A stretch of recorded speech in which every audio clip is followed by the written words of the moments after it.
No eres nada sin mí, me escupió. Pero no sabía que yo despertaría del coma y que cada una de sus mentiras quedaría grabada. Todo empezó meses antes de ese enfrentamiento. Soy Gabriela Herrera, 28 años, y nunca olvidaré el momento en que entré cojeando a ese juzgado en Monterrey, el sonido de mis muletas resonando en el suelo pulido. Mi corazón latía con fuerza mientras me enfrentaba a mi familia, sentada allí con aire de suficiencia, pensando que ya habían ganado. Pero sus ojos se abrieron como platos cuando me vieron viva, de pie, a pesar del dolor que me atravesaba la pierna. Sin embargo, fue la mujer a mi lado la que hizo que mi padre saltara de su asiento, con el rostro pálido mientras gritaba, «Dios mío, es ella». La sala entera se congeló. Pensaron que habían enterrado mi futuro en esa cama de hospital donde me dejaron sola, en coma, abandonada como si no fuera nada. Creyeron que podían robarme todo por lo que había trabajado. Un contrato de 200 millones de pesos, el logro de mi vida. Pero estaban equivocados. Si fueras tú, ¿los harías pagar? ¿O les darías la oportunidad de enmendar las cosas? Comenta abajo y debatamos. Todo comenzó meses antes de ese enfrentamiento en el juzgado. Acababa de salir de una elegante torre de oficinas en Monterrey. Mis manos temblaban mientras aferraba el contrato firmado. 200 millones de pesos.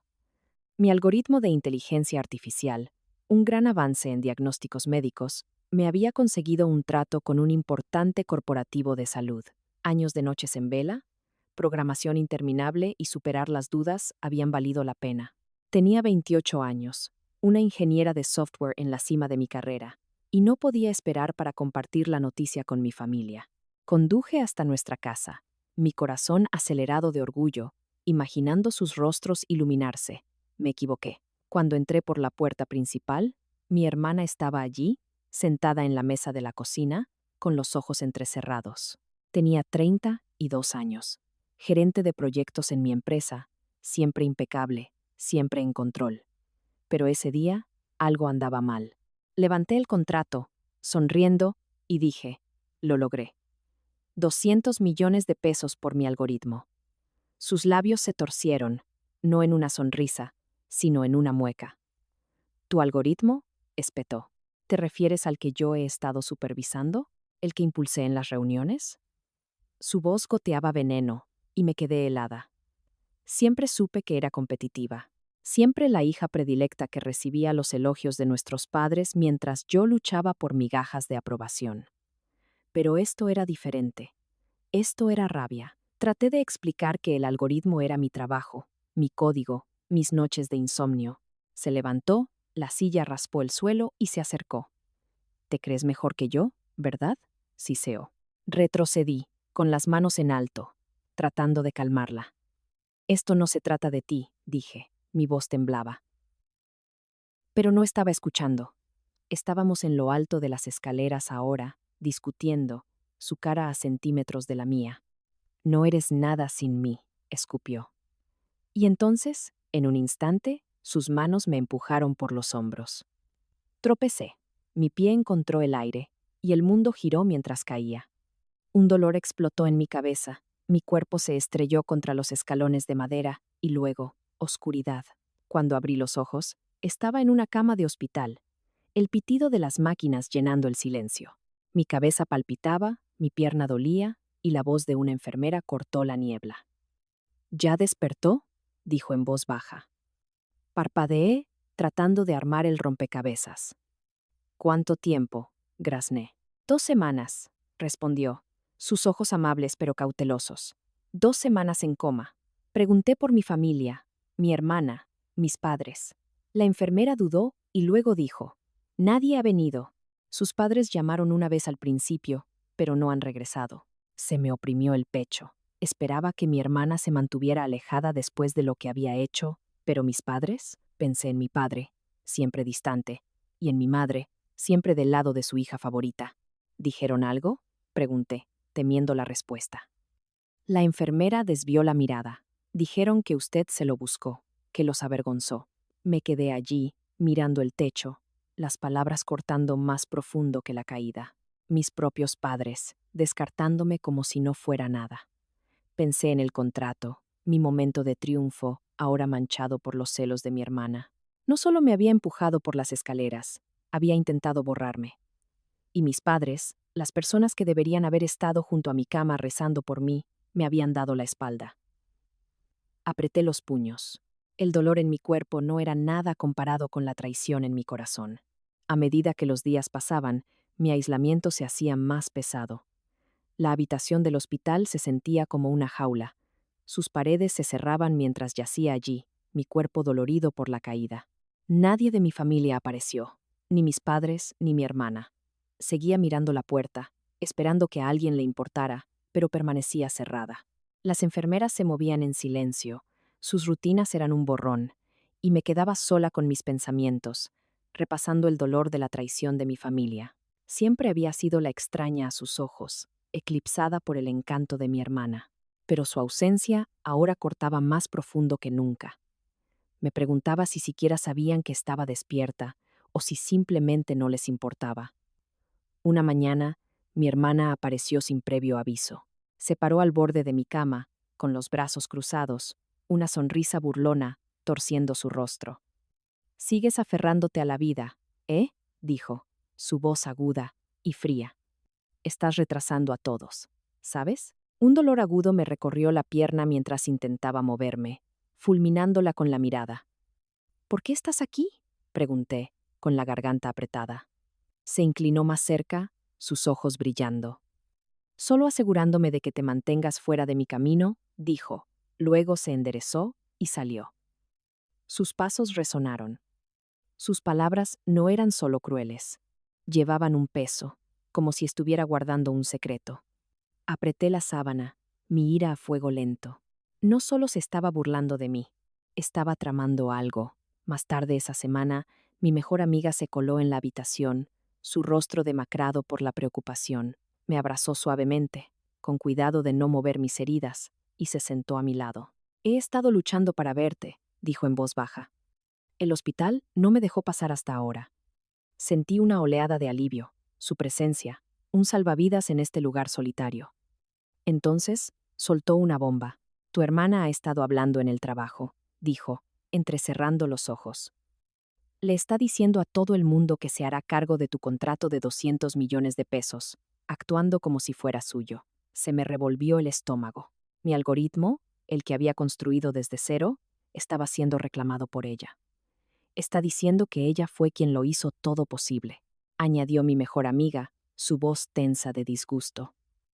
La comprensión me golpeó con fuerza. Mi hermana no solo se estaba regodeando, estaba tratando de robar mi legado. Esa noche, tomé mi teléfono, haciendo una mueca mientras mis dedos torpes tocaban la pantalla.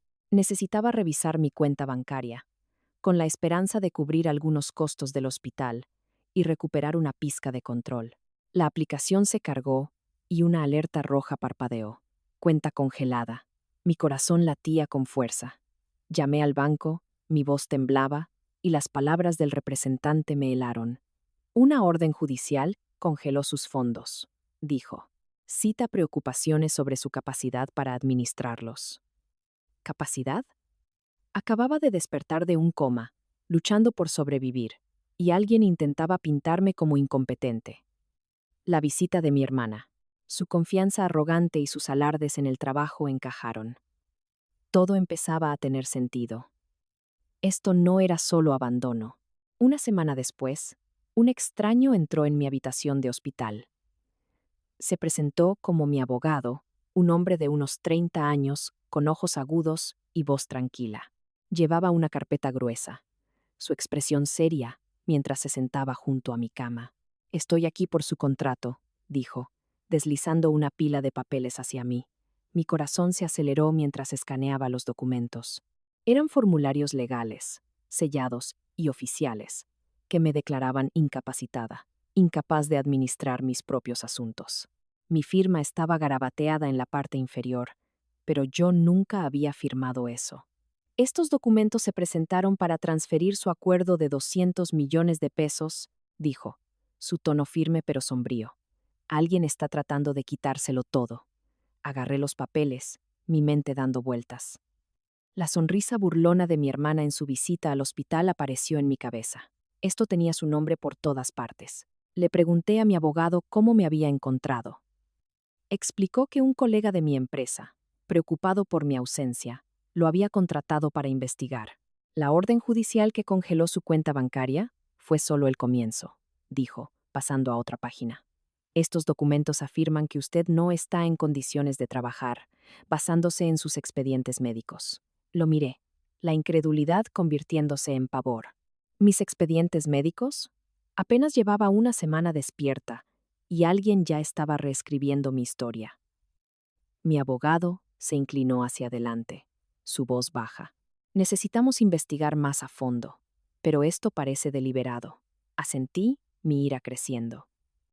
Mi hermana no solo estaba robando mi contrato, estaba tratando de borrar mi competencia, mi identidad. Esa tarde, una doctora vino a verme. Tenía unos 40 años, su rostro amable pero resuelto, y se presentó como la que había supervisado mi cuidado. Encontré algo preocupante, dijo, mostrando mi historial en una tableta.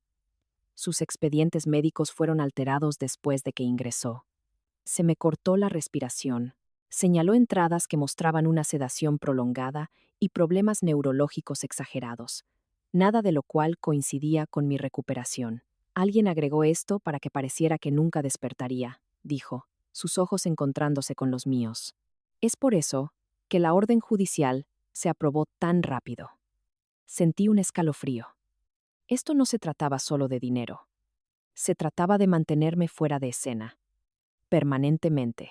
Mientras yacía allí, las piezas comenzaron a encajar. Mi hermana siempre había sido controladora, desde que éramos niñas. La recordé a los 6 años, arrebatándome mi muñeca favorita y reclamándola como suya, sonriendo con suficiencia mientras nuestros padres la elogiaban por ser asertiva. A los 10, ya dominaba el arte de desviar su atención de mí, convenciéndolos de que yo era el problema cada vez que hablaba. De adolescentes, manipulaba cada decisión familiar, desde los planes de vacaciones hasta quién obtenía la habitación más grande, siempre pintándome como la egoísta. Mis padres nunca la cuestionaron. Adoraban su confianza, su encanto. Había pasado años tratando de demostrar mi valía, construyendo mi algoritmo de inteligencia artificial para demostrar que era más que su sombra. Pero ahora lo había llevado a un nuevo nivel, orquestando un plan para despojarme de todo lo que había ganado. Miré a mi abogado, luego a la doctora, sus rostros firmes de determinación. Creían en mí, incluso cuando mi propia familia no lo hacía. Los documentos falsificados, los registros alterados. Todo era obra de mi hermana, con mis padres probablemente haciendo la vista gorda, como siempre. Pensé en sus alardes en el trabajo, sus crueles palabras en el hospital. Pensó que había ganado, que yo me quedaría rota, pero me había subestimado. Le devolví los papeles a mi abogado, mi voz firme. Vamos a luchar contra esto, dije. Él asintió, una chispa en sus ojos. La doctora prometió documentar cada discrepancia en mis registros. No solo estaba luchando por mi contrato, estaba luchando por mi vida. Decidida a contraatacar, di un paso audaz. Todavía débil, pero impulsada por la ira, me di de alta del hospital en contra del consejo médico y organicé una reunión con mi hermana en una tranquila cafetería. Escondí una pequeña grabadora en mi bolsillo. Mi corazón latía con fuerza mientras entraba cojeando. Ella ya estaba allí, tomando un café, su postura relajada, pero sus ojos agudos. Ya te levantaste, dijo, su tono burlón. No pensé que lo lograrías. Forcé una sonrisa, siguiéndole el juego, y pregunté por el trabajo. Se reclinó, sonriendo con suficiencia. El contrato sigue adelante, dijo. Alguien tenía que dar un paso al frente, ya que tú estás. Indispuesta, la presioné, manteniendo mi voz casual. ¿Te refieres a mi contrato? Su risa fue fría. Es mío ahora. No ibas a lograrlo desde una cama de hospital. Apreté la mandíbula. La grabadora capturaba cada palabra. Acababa de admitir su plan para robar mi acuerdo de 200 millones de pesos. De vuelta en mi apartamento temporal, me reuní con una investigadora privada que mi abogado había recomendado. Era una mujer de unos 30 y tantos años, aguda y directa, con un don para descubrir secretos. He estado investigando las finanzas de tu hermana, dijo, extendiendo estados de cuenta bancarios sobre la mesa. Se me cortó la respiración cuando señaló una serie de pagos, grandes sumas transferidas a un colega de mi empresa. Este hombre, dijo, tocando un nombre, recibió 200,000 pesos de la cuenta de tu hermana. Reconocí el nombre. Un colega que siempre había estado demasiado ansioso por complacerla. Ha estado falsificando documentos de la empresa, añadió, haciendo parecer que tu hermana era la líder de tu algoritmo. La sangre me hirvió. No solo se estaba llevando el crédito, estaba pagando para reescribir la historia. Más tarde ese día, mi mejor amiga llamó, su voz urgente. Encontré algo que necesitas ver, dijo, reenviándome una cadena de correos electrónicos internos de la empresa. Los abrí, mis ojos escaneando la pantalla. En uno, mi hermana le había escrito a nuestro jefe: con Gabriel afuera, yo tomaré su lugar. El contrato está en buenas manos. Otro correo se jactaba de su visión para el algoritmo, como si yo nunca hubiera existido. Mis manos temblaron al leer sus palabras, cada una traición. La voz de Carla interrumpió mis pensamientos. Ha estado planeando esto durante semanas, dijo. Todos en el trabajo piensan que ella es la heroína. Le agradecí, mi resolución endureciéndose. Estos correos eran la prueba de que mi hermana estaba tratando de borrarme de mi propio éxito. Decidida a no dejar piedra sin remover, llamé a la oficina de administración del hospital. Me había atormentado la advertencia de la doctora sobre mis expedientes médicos alterados y necesitaba respuestas. La administradora, una mujer enérgica, confirmó mis sospechas después de sacar mi archivo. Hay evidencia de cambios no autorizados, dijo, su voz tensa. Se agregaron entradas para exagerar su condición, sugiriendo que estaría incapacitada durante meses. Le pregunté quién tenía acceso a mis registros. Dudó y luego admitió. Solo unos pocos miembros del personal, pero estamos investigando una solicitud externa que llegó a través de un canal legal.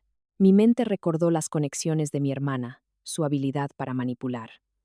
Esto no se trataba solo del contrato, se trataba de mantenerme abajo, encerrada en una falsa narrativa de fragilidad. Con las pruebas en la mano, me preparé para la batalla. Me senté frente a mi abogado en su oficina, un espacio desordenado lleno de libros de derecho y expedientes de casos.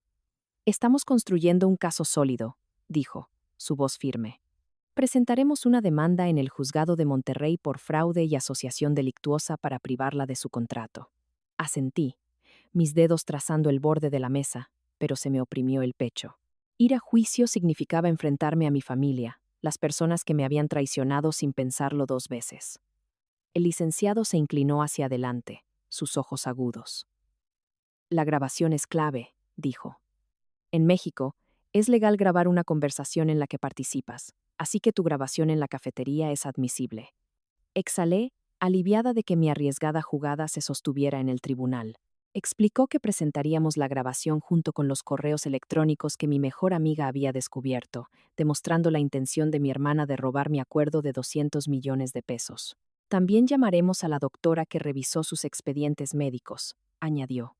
Su testimonio demostrará que las alteraciones fueron deliberadas. Sentí una oleada de esperanza, pero el peso de lo que se avecinaba me oprimía. Esto no se trataba solo de ganar. Se trataba de confrontar a la familia en la que una vez confié. Más tarde ese día, me reuní con la doctora en una sala de conferencias del hospital. Se sentó frente a mí, su postura tranquila, pero su expresión seria. He preparado una declaración detallada, dijo, deslizándome una carpeta. Confirma los cambios no autorizados en sus registros, entradas agregadas para exagerar su coma y sugerir una incapacidad permanente. Hojeé sus notas. Mi corazón se aceleró. La evidencia era clara.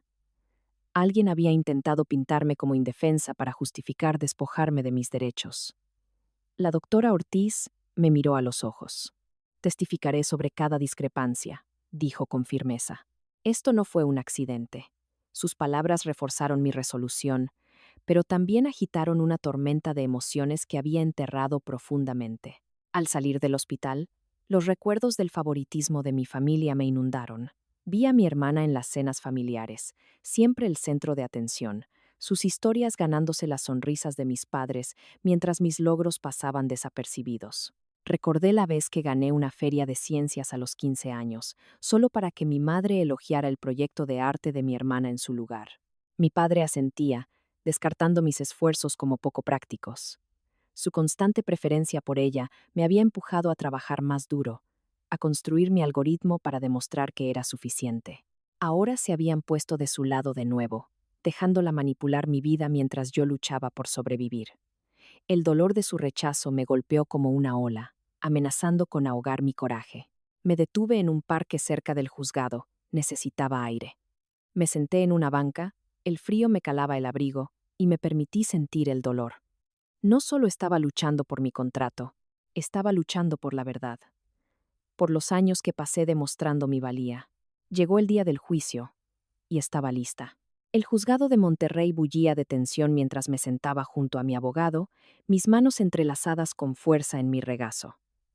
El licenciado se puso de pie, su voz clara y autoritaria, dirigiéndose a la jueza. Tenemos pruebas innegables de una conspiración para estafar a mi cliente.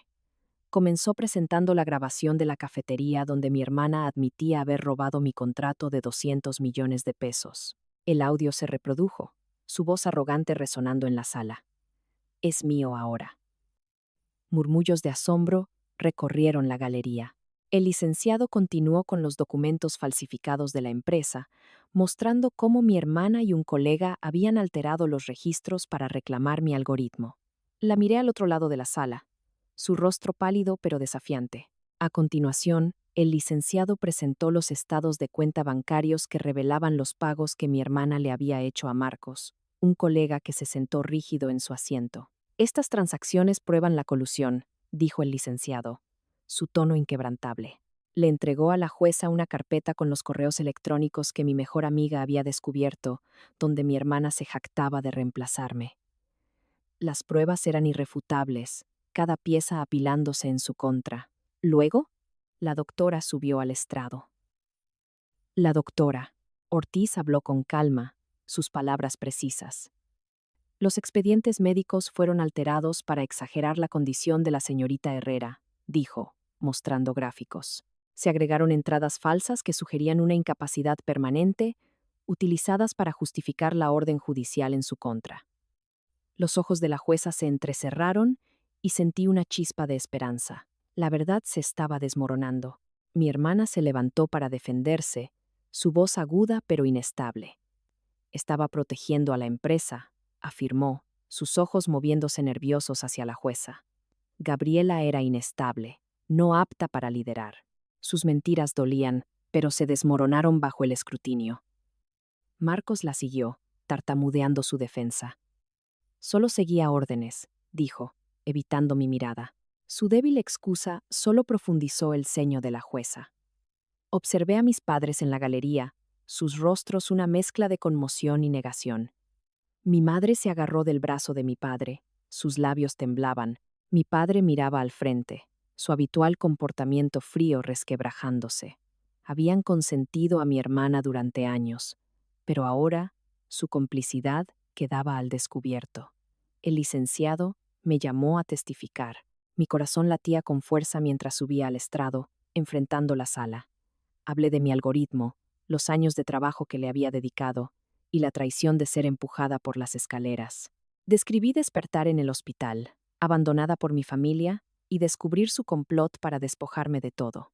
Pensaron que me quedaría en silencio, dije, mi voz firme a pesar del dolor en mi pecho. Pero estoy aquí por la justicia. El juzgado quedó en silencio, el peso de mis palabras calando hondo. Mi hermana me fulminó con la mirada, su confianza desvaneciéndose. Mis padres desviaron la vista, incapaces de mirarme a los ojos. Por primera vez, sentí que el poder cambiaba. La jueza deliberó. Los minutos se alargaron como horas.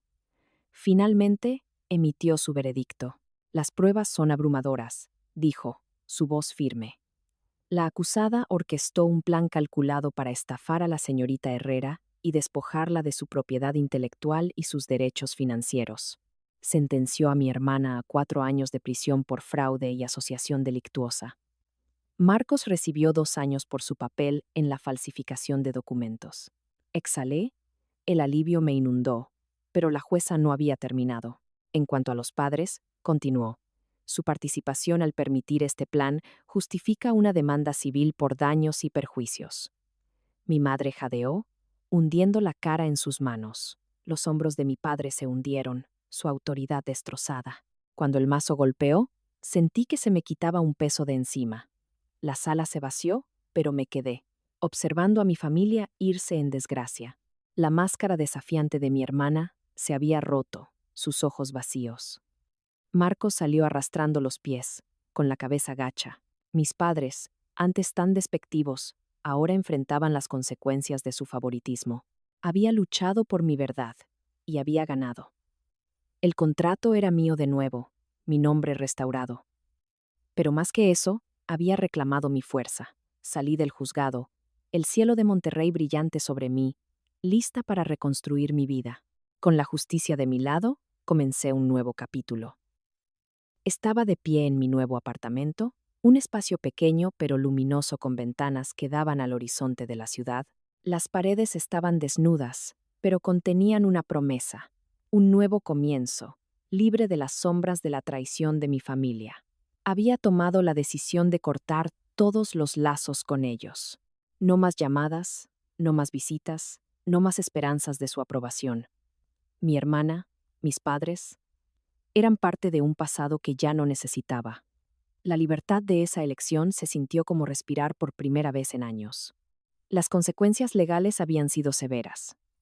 Mi hermana cumplía una condena de 4 años de prisión. Su ambición, reducida a una celda.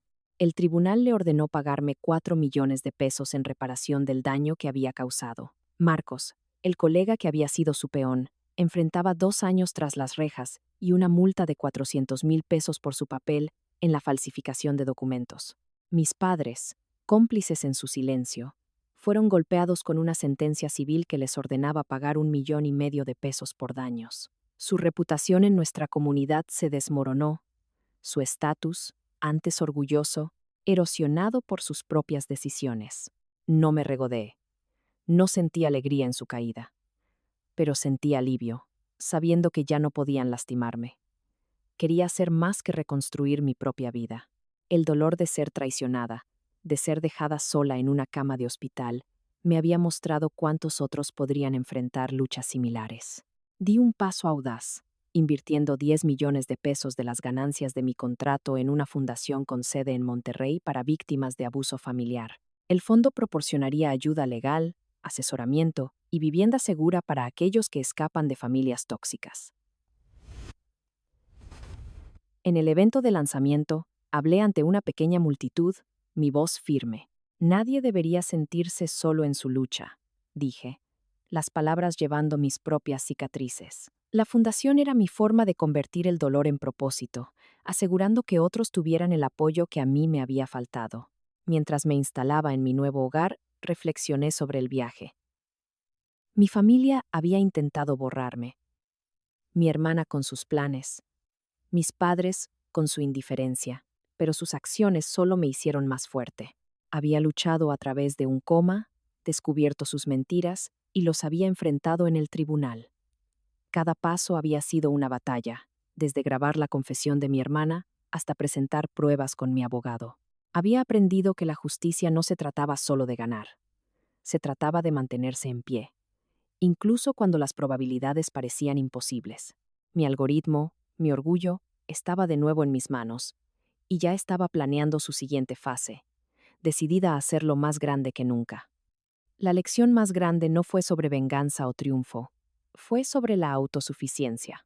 Durante años, había buscado la validación de mi familia, persiguiendo su amor a través de logros que ignoraban. Pero en esa cama de hospital, abandonada y traicionada, encontré algo mejor, mi propia fuerza. No necesitaba su aprobación para saber mi valor.